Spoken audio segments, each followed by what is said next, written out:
Some co-ops in New York City seem like great deals until you dig a little deeper and look at the building's financial state, the board policies, and any number of issues with the co-op. In this video, we're going to talk about how smart buyers and their agents avoid these kinds of co-ops, and so should you. But first, I'm Dewey Moss. I'm your New York City real estate resource. Please take a moment to like, subscribe, and hit that notification button so that you can stay up to date on all things New York City real estate. And let's get started. Co-ops in New York City make up about 80 to 85% of the entire inventory in the city. So chances are, if you're going to be looking for a place to buy, you're going to probably be considering co-ops. There's also an economic reason why you may choose a co-op over a condo, because co-ops tend to be a little cheaper to invest in and certainly have lower closing costs. So there's an economical factor. However, there is one big difference about buying a co-op as opposed to a condo or a townhome or even a house somewhere else in the country. And that is that you're buying shares in the company that owns the building. And that company is made up of residents, and it is made up of the shareholders, the residents in the building. The boards of the company have immense control over what happens in the building and how the building is run. Not every board in New York City is created equally, so you may have some boards that may have mismanaged buildings or caused issues or be very, very strict for new shareholders. So there are some red flags that you can look for that may or may not be readily available to you, in which case you're going to have your agent certainly research the property for you. But there are definitely some things that you need to avoid. Now, one of the great things about New York City real estate is we don't go into contract immediately after an offer is accepted. In fact, we go into what's called a due diligence period before we sign the contract, and that lasts about a week, where your attorney, because New York is an attorney state and you must have a real estate attorney, is going to review all the due diligence materials of the building. So they will be able to verify if the building has financial issues, if there are assessments coming up, and they're going to be able to tell you all of that information to help you decide whether or not you want to carry through with the offer before we sign the contract. So that's a big plus. One thing to remember and to avoid if you're looking at listings for co-ops is that if the price seems too good to be true, it is. Something is wrong. We do not have big fire sales or big bargains in New York City. It just really doesn't happen. Even if an apartment is in bad shape, if it needs to be completely gutted, the co-op still technically owns that and is probably not going to let the value of all the shares be pulled down by the apartment being sold at an extremely low price. So if you see a building that has extremely low priced apartments, then chances are something may be wrong with that building. Either it is in financial distress, or it has too many assessments, or any number of other things that could be wrong with the building. Or it could be the quality of what the building is actually selling. For example, there are some very affordable units way east on 42nd Street, but those tend to have very small studios with only hot plates, not even a full kitchen available to you. So if that is the case, perhaps you can find something economically priced. But in general, if something looks too good to be true in New York City, it absolutely is. And most likely you should inquire about that, but then usually avoid that property.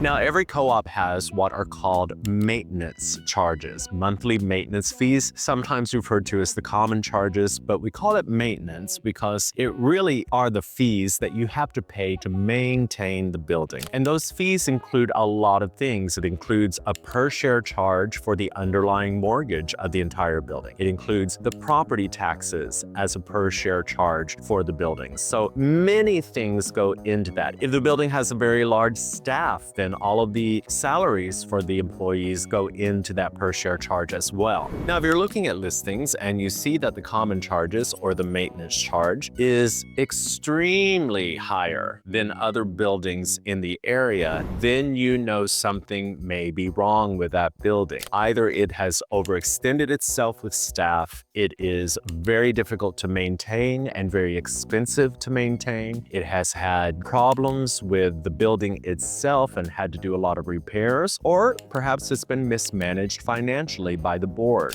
Any and all of those things and more could be going on in a building that has extremely high maintenance. Now, what you cannot do is compare maintenance payments in one area of town to another area of town. They're going to be extremely different because the types of buildings are going to be extremely different. And in fact, it's hard sometimes to even compare maintenance in one building to another building, because if you're looking at a building that is a 4-story walk-up with 20 units, that maintenance is going to be very different than, say, a building with 250 units that is a luxury building with a doorman, a gym, a rooftop, and all sorts of things to maintain within the building. What you want to do is look at similar buildings with similar amenities. And if one, the average maintenance is $2,000 a month, and the other, the average maintenance may be $4,500 a month, that raises a lot of red flags. So just in general, just looking at the building on the listing, you'll be able to tell whether or not a listing is a good building or not, or there may be issues. Now, that doesn't mean that you can't afford it. That doesn't mean that you may not want to go and see it, or at least inquire about the listing, or have your agent inquire about the listing. But it does mean that even if you can afford the apartment and the maintenance payment, it may not be worth your time to enter into a building that is problematic.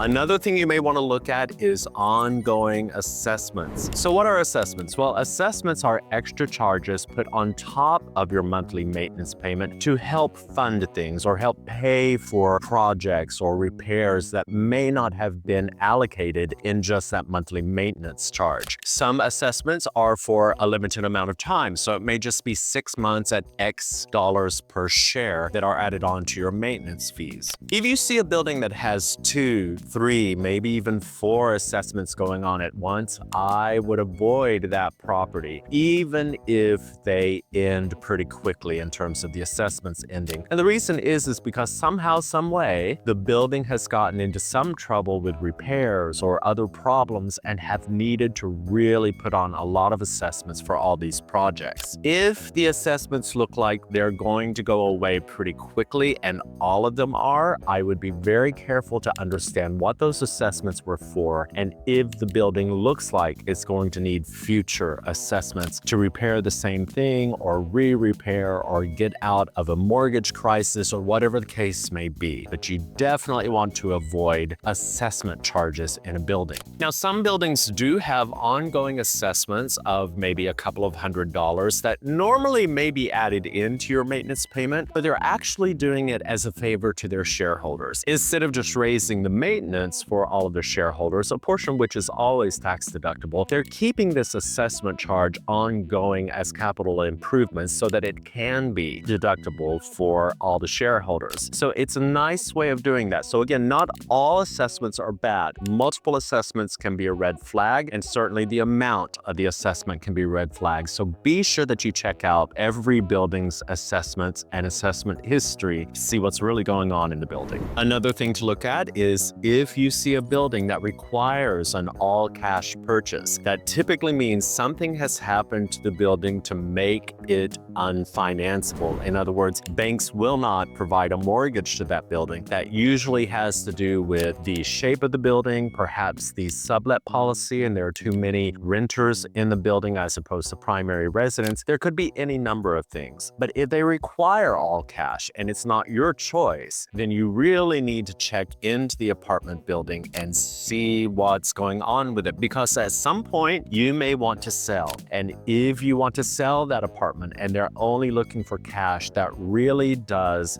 narrow down your pool of buyers, even though there are many cash buyers in New York City, of course. But still, you want to have all the options and a good, healthy building for you to consider as you would be reselling your property. Going along with that, if a building requires a very high down payment, say they require 40%, 45%, even 50%, there may be reasons for that. Now, it could be that the board is just a very strict board and want to remain very exclusive about the shareholders shareholders coming in, which in and of itself is problematic in New York City because of our fair housing laws. But remember that co-ops are individual companies, so the individual shareholders can theoretically make decisions about such things. But if they're requiring an enormous down payment, as opposed to the standard, say 20% or 25% that most co-ops want, then there may be issues with the building, and you definitely need to get to the bottom of that. And speaking of the boards, remember that the boards of all the co-ops are made up of residents. They have various levels of expertise. Do not assume that people on the boards know how to run a business or know how to be neighborly or friendly or any of that. And there are some great boards and very well-run buildings throughout all of New York City. And in fact, I would say the majority of co-ops are well-run. However, you do want to look at the house rules. You do want to have your agent inquire about the board as much information as they may know or be able to get about the board, and to understand as much as you can if the board may be an unreasonably strict board as you move forward through your deal. There is nothing worse than putting a bid in on a co-op, getting accepted, go through the 1,000-page